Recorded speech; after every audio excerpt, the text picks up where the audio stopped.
그러니까 사람들은 자신의 믿음과 마음에 따라서 보시를 한다.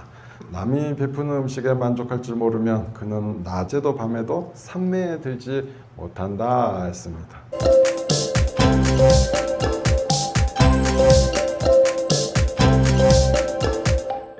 띠싸란 이름을 가진 스님이에요. 이 스님은 뭔가가 항상 불평불만이 되게 많았어요. 매살 신도가 이렇게 음식을 넉넉히 해서 주면은 그냥 감사히 먹으면 되는데 뭐가 이렇게 많이 차렸나, 아무래도 물건이 많이 남으니까 처리하려고 많이 준 거 아니냐, 이제 이렇게 얘기하는 거죠. 세상에 그런 분들이 어디 있어요. 그저 공양을 낼 때 남으니까 대충 처리하려고 주는 분이 어디 있어. 그리고 그것뿐만 아니라 뭐 매사에 불만이다 보니까 음식이 이제 뭐 따뜻하면은 뜨겁다고 불만이고, 차가우면 음식을 이게 식어서 준다고 또 뭐락하고, 항상 불만이 이렇게 많아요. 그리고는 자기 자랑은 또 되게 해. 다른 자랑이 아니고 자기 집안 자랑을 그렇게 해. 자기 집안은 자기 고향에 가면 자기 형님이 엄청난 부자여가지고 항상 어느 누구든지 와도 먹을 거를 공양을 잘 내줄 거다, 이제 이 소리를 늘 해요. 근데 스님들도 이제 하루 이틀 듣다 보니까 의심이 가잖아요. 맨날 공양 낸다 해놓고 안 내. 불평만 많지. 그래서 저 스님은 도대체 그 속과의 가족이 그렇게 잘 산다고 하는데 한 번도 어디 여기 와서 공양 낸 적이 없다. 우리가 한번 알아보자 해갖고 몇 명을 보냈어요. 그래서 그 동네를 쫙 찾아보니까 부자는 아니고 부잣집에 사는 하인의 아들인 거예요. 그러니까 문직의 아들인 거지. 굳이 그런 속과의 얘기를 안 해도 되는데 본인이 스스로 이렇게 뭔가 거짓말을 한 거예요. 그래서 부처님께서 이제 계실 때 스님들이 부처님께 그걸 또 일러줬어요. 부처님, 이 띠싸 비구가 그 거짓말을 하고 있고 매사에 만족하지를 못하고 삽니다, 이렇게 얘기를 해요. 그래서 부처님께서는 띠싸는 금생뿐만 아니라 전생에도 그렇게 불평불만이 많았고 만족하지를 못했다. 그러면서 한마디 덧붙인 말씀이, 비구가 신도들로부터 받은 공양물이나 선물을 만족하지 않는 비구는 결코 도과를 얻을 수 없다 그랬어. 그러니까 깨달음을 못 얻는 거예요. 그러면서 시를 불어주셨습니다. 약신 보시 효양명예 하니 회인 허시 핍정정이니 히라나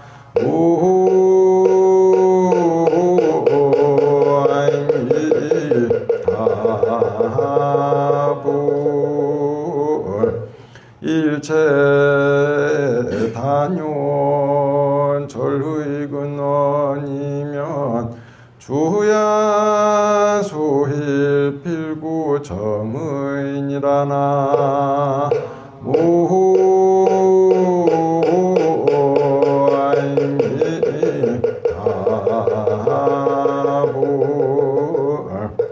그러니까 사람들은 자신의 믿음과 마음에 따라서 보시를 한다. 남이 베푸는 음식에 만족할 줄 모르면 그는 낮에도 밤에도 산매에 들지 못한다 했습니다. 또 덧붙여서, 그러나 이것이 근절되고 근본적으로 만족하지 못함을 파멸되고 완전히 제거된 이는 그는 참으로 낮에도 밤에도 산매에 들게 된다 했습니다. 그러니까 우리가 뭔가 불만족하는 상황에서는 선정에 들 수가 없다. 그럼 선정에도 기본적으로 못 드는데 깨달음을 얻을 수 있겠느냐? 절대로 없습니다. 그러면서 부처님께서 이 띠싸 비구의 전생에 대해서 말씀해 주셨습니다. 전생의 모습은 어땠냐면, 바라나시란 도시의 부잣집에서 아들을 낳았어요. 그런데 마침 하인도 자식을 한 명 낳았어. 둘 다 아들을 낳은 거예요. 그래서 아들의 친구처럼 잘 키웠어요. 자신 아들 공부할 때도 하인이라고 차별하지 않고 같이 공부시키고 똘똘하게 키웠어.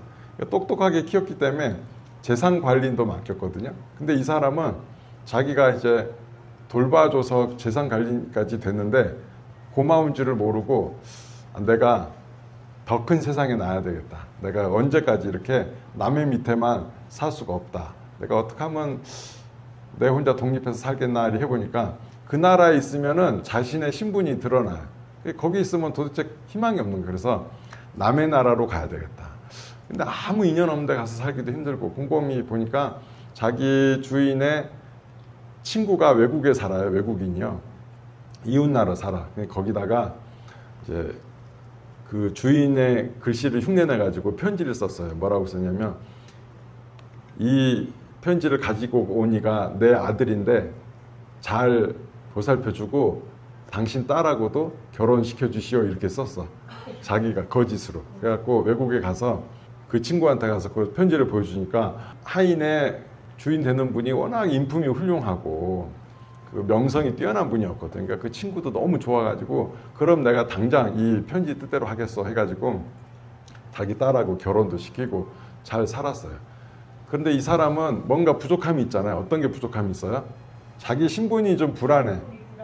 그러다 보니까 자기가 그런 불안한 신분을 감추기 위해서 매사에 음식을 해주면 아이고 뭐 우리나라에서 이런 거 먹지도 않는데 이렇게 툭 내치고 또 뭐 내 집에 가면 얼마나 먹을 게 많은데 뭐 이런 거를 주냐고 뭐 매사에 불평불만인 거야. 음식을 제대로 먹지를 않아요. 그래서 부인이 좀 마음이 힘들고 그랬어. 그러던 차에 몰래 그 주인 되는 바라나시의 부잣집에서 보니까 그 하인이 안 보이는 거예요. 없어졌어. 수소문을 해보니까 말도 없이 이웃 나라로 갔다는 거예요. 그래가지고 내가 그렇게 곱게 키웠는데 이렇게 무심하게 가다니 그냥 괘씸하다, 못됐다. 그냥 이제 말하면은 자유롭게 해달라 하면 자유롭게 해줄 정도로 꽤 신뢰를 하고 있던 사람이니까 뭐하고 사는지 한번 가봐야 되겠다 하고 이제 그 나라로 갔어요. 가서 이렇게 온다는 소문이 들리는 거죠. 온다는 소문이 나니까 이 하인이 어때요? 마음이 아주 불안하고 좌불안석이에요. 자기 신분이 다 들통날 것 같아.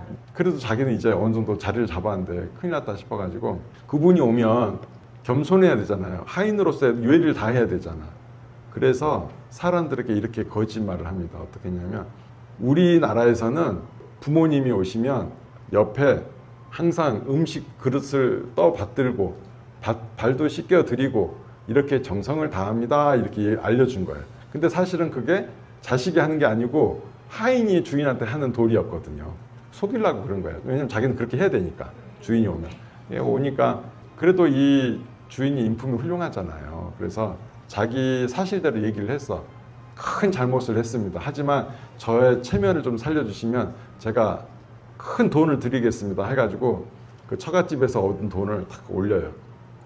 아무튼 그래도 이 주인은 뭔가 이렇게 마음이 나쁜 분은 아니니까 그래 이걸로 그냥 봐줘야 되겠다. 내가 눈 한번 감으면 그래도 잘 살지 않겠냐. 그래도 사람은 내가 잘 길러놨는데 하고 나서 이게 보니까 며느리감이죠. 진짜 며느리 아니지. 아무튼 이제 가짜 며느리를 불러서 혹시 뭐 어려운 거 없느냐 물어보니까 다른 건 다 괜찮은데 자꾸 남편이 반찬 투정을 한다는 거예요.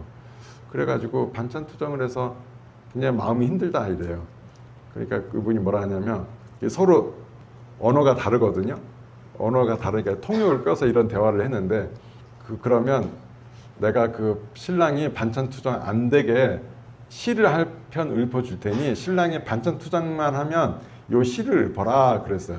그리고 그 시를 읽어줬어. 근데 외국어잖아요. 서로 언어가 달라. 그러니까 무조건 외워라. 뜻은 네가 몰라도 된다 해놓고 이제 읊었단 말이에요. 그래서 그러고 갔어. 그러고 간 다음에 그 부인이 아니나 다를까 이제 그 주인이 가고 나니까 본색이 또 나와. 또 뭐 무시하고 또 뭐 불평불만이고 음식 갖고 또 타박해. 그러자 그러니까 부인 되니까 이렇게 얘기를 합니다. 만일 다른 나라 가서 갖가지로 허풍을 떨면 그는 돌아가 멸명하리니 이 음식 그냥 맛있게 먹어라. 근데 이게 외국어야. 근데 이 하인은 알아들어.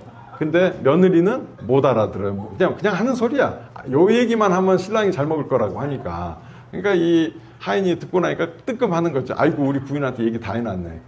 다 들켰구나.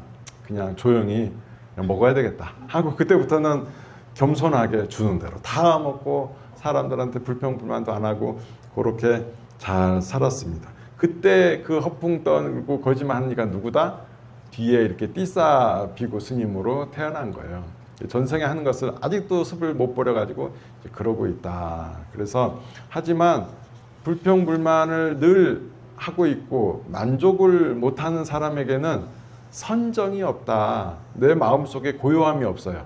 고요함이 없다는 건 뭐죠? 계속 마음이 들뜨고 불안하고 번뇌가 계속 머릿속을 헤매고 마음이 그러면 행복해요? 괴로워요? 괴롭죠. 늘 괴로운 상태다. 누가 준 것이 아니다. 스스로 그 괴로움. 같은 음식을 해줘도 어떤 이는 반찬 타박 안 하고 잘 먹는 분이 있는가 하면 어떤 분은 뭐 음식이 짜네 싱겁네 하다 보면 같은 음식을 먹은 거예요. 똑같은 음식을. 한 사람은 너무 즐겁고 기쁘게 먹었고 한 사람은 뭐가 잘 못 먹었어. 그렇게 음식 먹으면 체하기만 하고 소화도 잘 안 되고 그렇습니다. 그래서 세상에는 불평불만 가진 일이 많을 수도 있겠지만 그렇지 않을 수도 있다. 나의 선택이다. 내 선택. 내가 이것을 불만스럽게 마음을 먹을 것인지 이것을 내가 기쁘게 받아들일 것인지 선택이다는 거예요. 여러분들도 알다시피 자식들한테 밥 해줘 보면 어느 자식은 말없이 잘 먹고 어느 자식은 타박하잖아요. 그죠? 그렇단 말이에요. 그러면 그 말은 진짜로 그 음식이 뭔가가 잘못됐으면 잘 먹는 일이 또 없어야지. 다 같이 타박을 해야지. 어떤 사람은 잘 먹는 걸 보면 그것은 음식이 잘못된 게 아니다. 먹는 사람이 잘못된 것이다. 먹는 사람이. 그래서 이것도 하나의 내 삶의 지혜입니다. 음식에다가 타박할 것이 아니라 내 마음이 이렇게 느끼고 있구나. 내 마음이 이렇게 불평불만이 많구나 하는 마음으로 자신의 덜 성숙해진 그 마음을 좀 더 수행으로서 한 걸음 더 높여서 기쁘게 받아들일 수 있고 마음을 기쁘게 받아들이면 어때요? 내가 기쁘고 즐겁고 내가 그렇게 기뻐하는 모습을 보면 다른 사람도 역시 기쁘고 즐거워할 수밖에 없게 되는 것입니다. 그래서 다 같이 즐겁고 행복한 일이기 때문에 내 마음속의 때를 여러분들 이런 것이 마음속의 때예요. 시비하고 불평불만을 제기하는 것이 내 마음속의 때니까 마음속의 때를 깨끗이 오늘 본문 듣고 없애기를 바라겠습니다. 감사합니다.